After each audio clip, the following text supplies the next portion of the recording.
Contoh di Quran Firaun. Ibu kenal Firaun?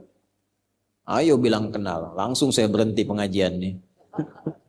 Ada ibu yang angguk, mohon Pak. Aduh. Firaun itu bukan nama asli, gelar.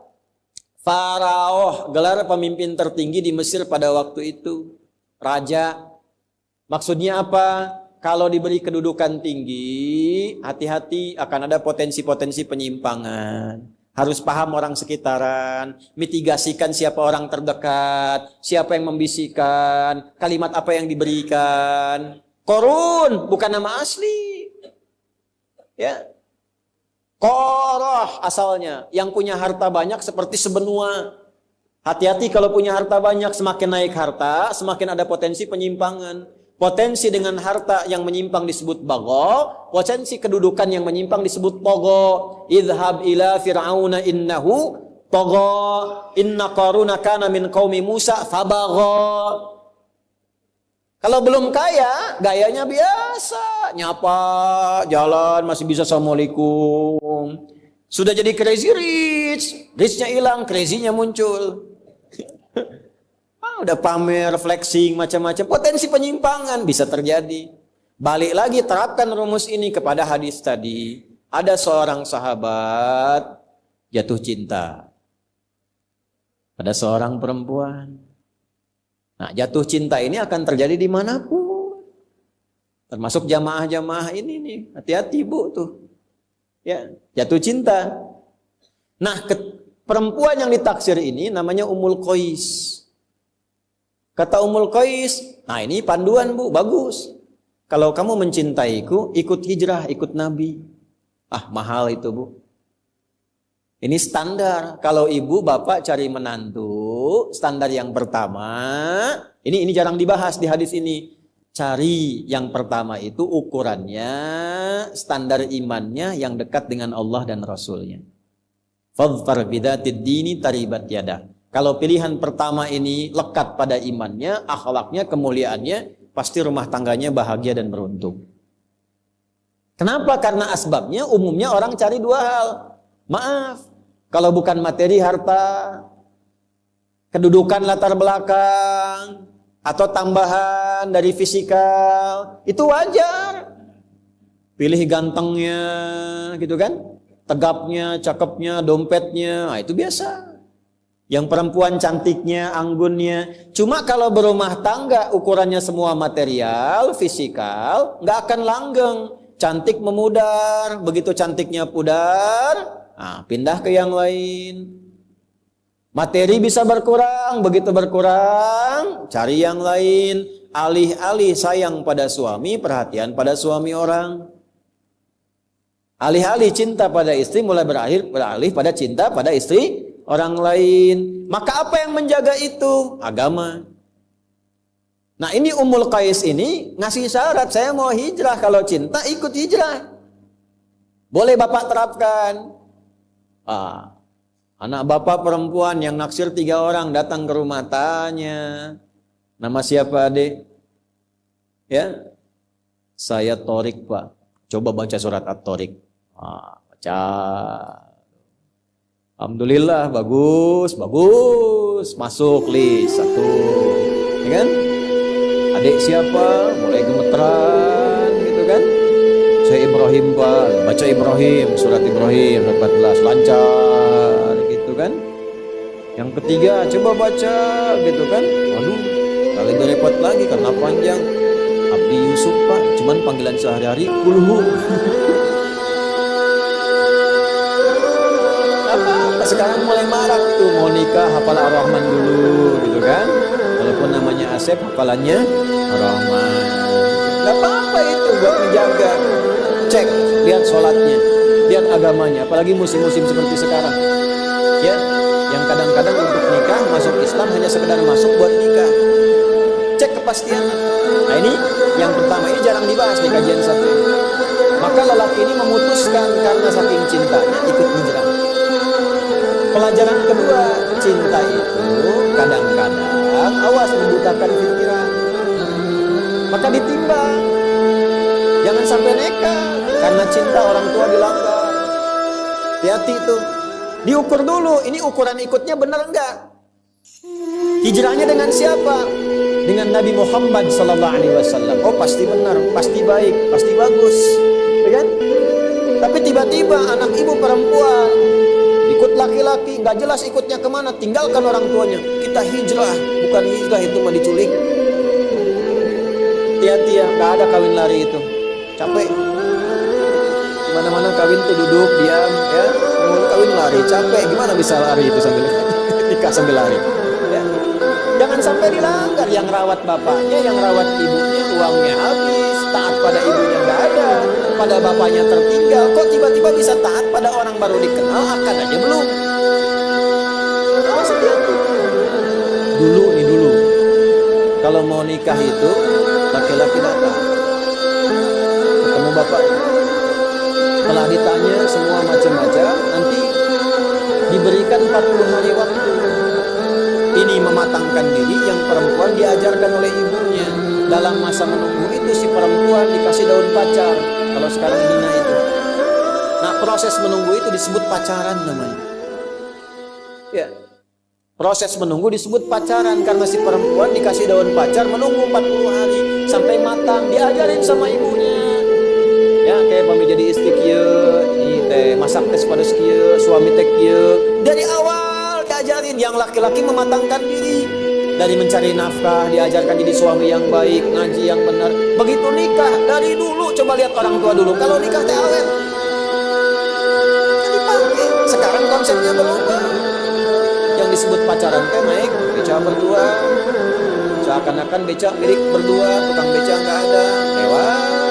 Sampai mau di situ hilang satu tuh.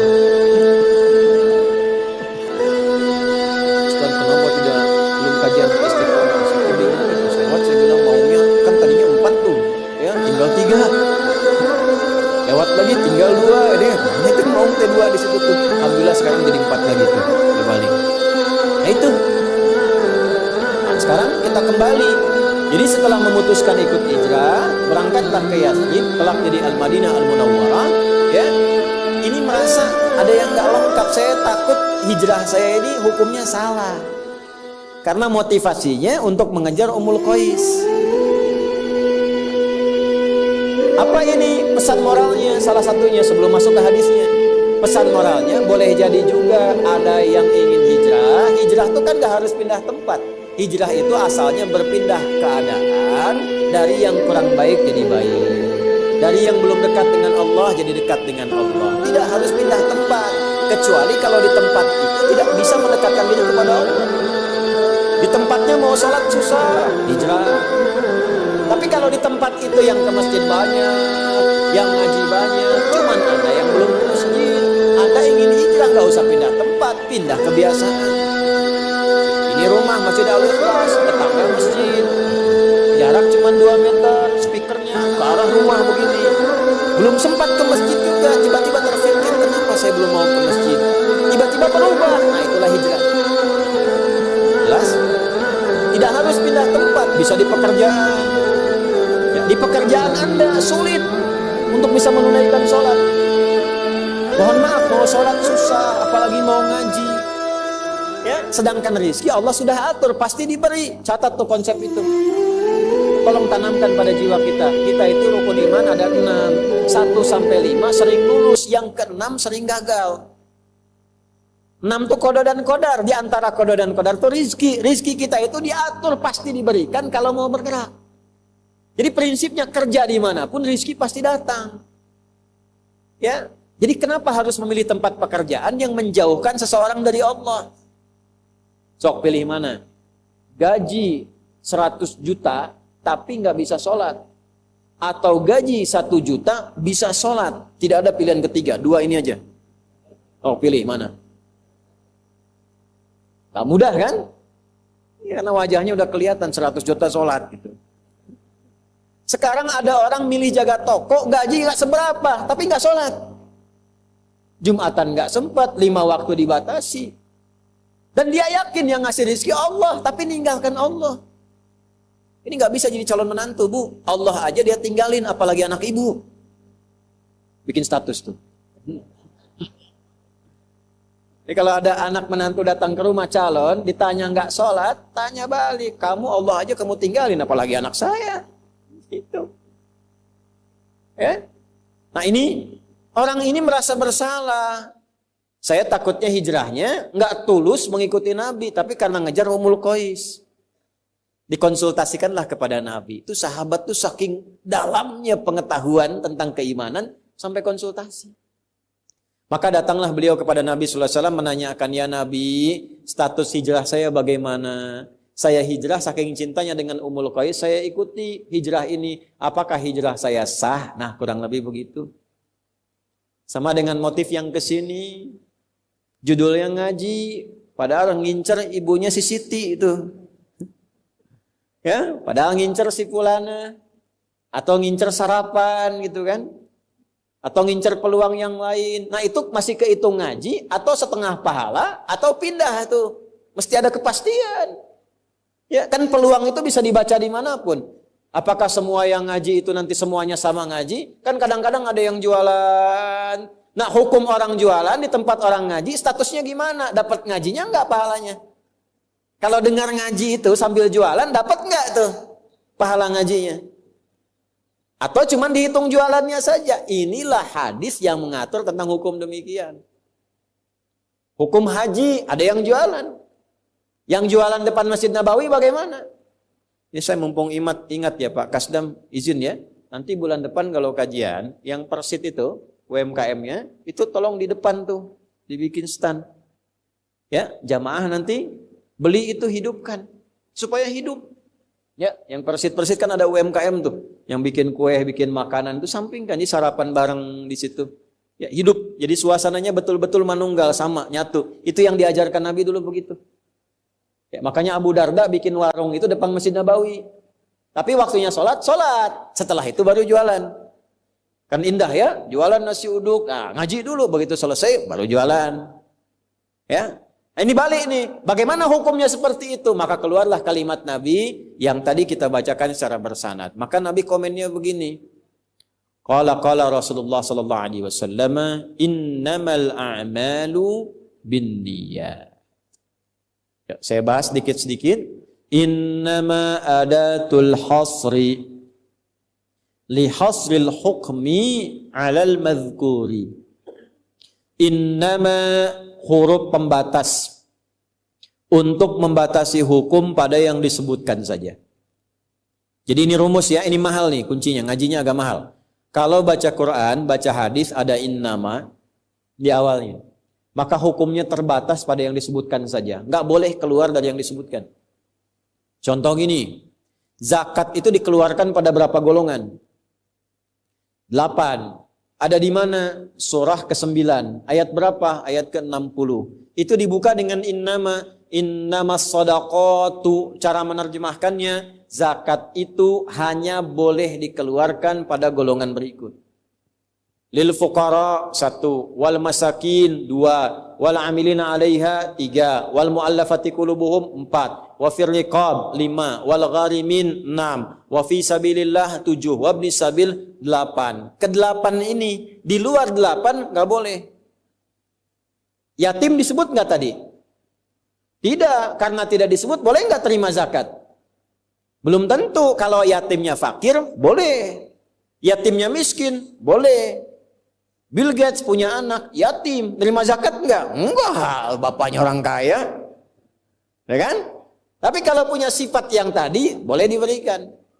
Tapi infak boleh terima. Infak itu tidak harus uang. Teman Anda kaya, orang paling kaya sekota Bandung, muslim, meninggal bapaknya, yatim anaknya, sahabat Anda, tidak dikasih zakat, tapi infak boleh. Tahu anak itu senang mainan, ada robot-robotan, belikan itu sebagai infak penyambung persahabatan dengan bapaknya.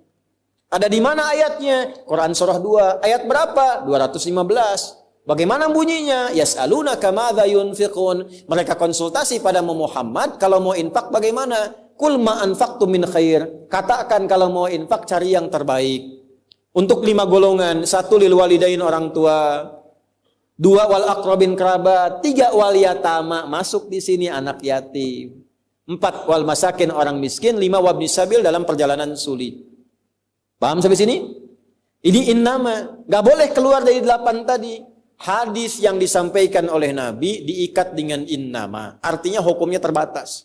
Innamal a'malu, semua perilaku, perbuatan itu, baik Anda hijrah, atau Anda makan, Anda minum, Anda kerja, Anda nulis, apapun pekerjaan Anda, mau di militer, di birokrasi, mau ngajar, termasuk ustadz yang ceramah, kiai yang berfatwa, habib yang mengajar, semua perbuatan itu dihukumi benar tidaknya, berpahala tidaknya, jadi ibadah atau rutinitas bin niat, bergantung pada niatnya.